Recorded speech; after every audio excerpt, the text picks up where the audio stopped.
ஹல்லேலூயா. இன்னைக்கு நம்ம பார்க்க போகிற வேத வசனம் என்னன்னு சொல்லி நம்ம பார்த்தோம்னா, ஊபகம் 30வது அதிகாரம் 5வது வசனம். இந்த ஊபகம் 30வது அதிகாரம் 5வது வசனத்தில் அங்கே என்ன எழுதியிருக்குன்னு பார்த்தோம்னு வச்சுக்கோங்களேன். நம்மளுடைய முன்னோர்கள், நம்ம பித்ருக்கள் எந்த தேசத்தை சுதந்திரிச்சுக்கிட்டாங்களோ அந்த தேசத்திலிருந்து நம்மளை கூட வந்து அந்த தேசத்துக்கு கர்த்தர் கொண்டு போய் அந்த தேசத்தில் நம்மளை ஆசீர்வதிக்கிறேன்னு சொல்கிறாரு. ஆமாம், இந்த 2024வது வருஷத்தில் நிறைய பேருடைய வாழ்க்கையில் நிறைய விதமான சோதனைகள், நிறைய விதமான கஷ்டங்கள், வேதனைகள் எல்லாம் அனுபவிச்சுட்டு இருக்கலாம். எங்கள் வாழ்க்கையில் எப்போ மாற்றம் வரும், எப்போ என்னுடைய வாழ்க்கை வந்து புதுப்பிக்கும், எப்போ என்னுடைய வாழ்க்கை வந்து ஆசீர்வாதகரமாக இருக்கும்னு சொல்லி நீங்கள் யோசிச்சுட்டு இருக்கீங்களா? கர்த்தர் இன்னைக்கு உங்களுக்கு கொடுக்குறாரு. அந்த புதிய வருஷத்துக்குள்ள நம்ம அடியெடுத்து வைக்க போகிற இந்த 25வது வருஷத்துக்குள்ள முதல் நாளில் கர்த்தர் என்ன சொல்கிறாரு தெரியுமா?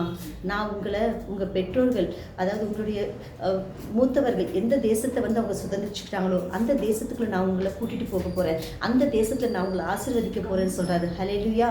ஆமாங்க, நிறைய பேர், எத்தனையோ பேருடைய வாழ்க்கையை பார்த்துன்னு வச்சுக்கோங்களேன். நிறைய விதமான துன்பங்கள் அவங்க ஃபேஸ் பண்ணிகிட்டு இருப்பாங்க. கஷ்டங்கள், வியாதிகள், நிறைய விதமான பிரச்சனைகள் அவங்க வந்து தொடர்ந்து அவங்க வாழ்க்கையில் நடந்துகிட்டே இருக்கும். எப்போ எனக்கு விடுதலை கிடைக்கும், எப்போ எனக்கு கிடைக்கும். ஆனால் கர்த்தர் சொல்றாரு, இத்தனை நாள் நீ துன்பப்பட்ட இல்லையா, இத்தனை நாள் நீ கஷ்டப்பட்ட இல்லையா, இத்தனை நாள் நீ வேதனைப்பட்ட இல்லையா, உன்னுடைய துன்பங்கள்லாம் எப்போ தீரும் சொல்லி நீ யோசிச்சுட்டு இருந்த இல்லையா? கர்த்தர் சொல்றாரு, இந்த வருஷமும் நான் உன்னுடைய துன்பங்கள் எல்லாத்தையுமே இதோ 24வது இந்த வருஷத்துலேயே நான் அது ஃபுல் ஸ்டாப் வச்சுட்டு புதுசாக நான் உன்னை ஆசீர்வதிக்க போகிறேன்னு சொல்கிறாரு. ஹல்லேலூயா. ஆமாம், பாருங்கள், இர்மியாவில் பார்த்தோன்னு வச்சுக்கோங்களேன். 29வது அதிகாரம் 14வது வசனத்தில் அங்கே என்ன எழுதிக்கும் தெரியுமா? ஐகுப்து தேசத்துக்கு வந்து நான் எப்படி என்னுடைய மக்களை கூட்டிகிட்டு போனேனோ அதே மாதிரி அங்கேருந்து நான் எல்லாரையுமே கூட்டிகிட்டு வந்துட்டு நான் அவங்க எல்லாரையுமே ஆசீர்வதிக்க போகிறேன். எந்தெந்த தேசத்தில் எல்லாருமே அவங்க போய் கஷ்டப்பட்டாங்களோ, வேதனைப்பட்டாங்களோ அந்த எல்லா தேசத்துக்கும் நான் அவங்க திரும்பி புதுப்பித்து அவங்க திரும்பியும் கூட்டிகிட்டு வந்து அவங்களை நான் ஆசீர்வதிக்க போகிறேன்னு சொல்கிறேன். ஆமாம், பாருங்கள், நம்ம பார்த்தோன்னு வச்சுக்கோங்களேன். அப்ரஹாமுக்கு வந்து கர்த்தர் வந்து என்ன சொல்வார் தெரியுமா? அவரை ஒரு நல்ல தூக்கத்தில் வச்சுட்டு அவருக்கு ஒரு தரிசனத்தை காட்டுவார். அந்த தரிசனம் என்னன்னு சொல்லி நம்ம பார்த்தோம்னா, உன்னுடைய பிள்ளைகள் எல்லாருமே வந்து ஐகுப்து தேசத்துக்குள்ள போய் அவங்க வந்து அந்த அடிமையாக வாழ்வாங்க, 400 வருஷம் அடிமையாக வாழ்வாங்கன்னு சொல்லுவார். ஆமாம், அந்த அடிமையாக 400 வருஷம் அவங்க வாழ்கிறப்ப அவங்க நிறைய துன்பங்கள் ஃபேஸ் பண்ணாங்க. அந்த ஃபரோ ராஜா மூலியமாக நிறைய கஷ்டங்கள் அவங்க ஃபேஸ் பண்ணாங்க, நிறைய விதமான சோதனைகள் அவங்க ஃபேஸ் பண்ணாங்க, எத்தனையோ பிரச்சனைகள் அவங்க ஃபேஸ் பண்ணாங்க. அதே மாதிரி நம்ம கூட நம்ம வாழ்க்கையில் நிறைய விதமான சோதனைகள், கஷ்டங்கள், வேதனைகள் எல்லாத்தையுமே அனுபவிச்சுட்டு இருக்கோம் இல்லையா? அது எல்லாத்துலேருந்து எப்போ எனக்கு என் கர்த்தர் விடுதலை கொடுப்பாரு, எப்போ என்னை ஆசீர்வதிப்பாருன்னு சொல்லி யோசிச்சுட்டு இருக்கீங்களா? கர்த்தர் சொல்கிறார் இன்னைக்கு 29வது வசனம், 29வது அதிகாரம் இர்மியா 14வது வசனத்துக்கு மூலமாக அவர் பேசுகிறாரு. ஐகுப்திலிருந்து நான் உங்களை வெளியில் கொண்டு வரேன்னு சொல்கிறாரு. ஆமாம், எங்கெல்லாம் நம்ம வந்து தோற்று போயிட்டோமோ, எந்த இடத்துல நம்ம வந்து வேதனைப்பட்டோமோ, எந்த இடத்துல நம்ம சோர்ந்து போயிட்டோமோ அங்கே எல்லாருமே நம்மளை அவர் ஆசீர்வதிக்கிறேன்னு சொல்கிறாரு. ஆமாம், இன்னைக்கு நீங்கள் வியாதியோடு இருக்கீங்களா? உங்கள் வியாதியிலிருந்து நான் உங்களுக்கு விடுதலை கொடுக்குறேன்னு சொல்கிறாரு. பண கஷ்டத்தோடு இருக்கீங்களா? அந்த பண கஷ்டத்துலேருந்து நான் உங்களுக்கு விடுதலை கொடுக்குறேன்னு சொல்லி. குடும்ப கஷ்டத்தோடு இருக்கீங்களா?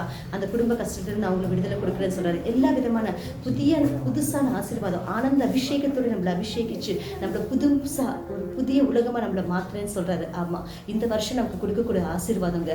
எந்த இடத்துல நீ தோற்று போய் நிற்கிறியோ அந்த இடத்துல நான் உன்னை தலை நிமிர வைக்கிறேன், எந்த இடத்துல நீ சோர்ந்து போயிருக்கியோ அந்த இடத்துல நான் உன்னை பலத்தை கொடுக்குறேன்னு சொல்கிறாரு. ஆமாம், பாருங்க, அவர் என்ன சொல்கிறாரு?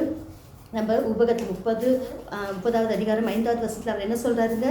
உனக்கு நான் வந்து நன்மைகள் செய்கிறேன்னு சொல்கிறாரு. நன்மைகள் சொல்கிறேன். உன்னுடைய பெற்றோர்கள் எந்த இடத்துல அவங்க வந்து ஆசீர்வதிக்கப்பட்டாங்களோ அந்த இடத்துல அவங்கள கூட்டிகிட்டு போயிட்டு திரும்பியும் நான் உன்னை அவங்கள விட அதிகமாக நான் உன்னை ஆசீர்வதிக்கிறேன்னு சொல்கிறாரு. ஆமாம், இன்றைக்கி உங்கள் வாழ்க்கையில் எந்த இடத்துல நீங்கள் போய் கஷ்டப்பட்டுட்டு இருக்கீங்களோ, எந்த துன்பப்பட்டுருக்கீங்களோ அந்த இடத்துல எல்லாத்துலேருந்துமே உங்கள் தாய் தகப்பன் கஷ்டப்பட்ட மாதிரி நீங்கள் பட மாட்டீங்க, உங்களுடைய பிள்ளைங்க கஷ்டப்பட மாட்டாங்க. நீங்கள் இன்றைக்கி ஒரு கஷ்டத்தில் இருக்கீங்களா?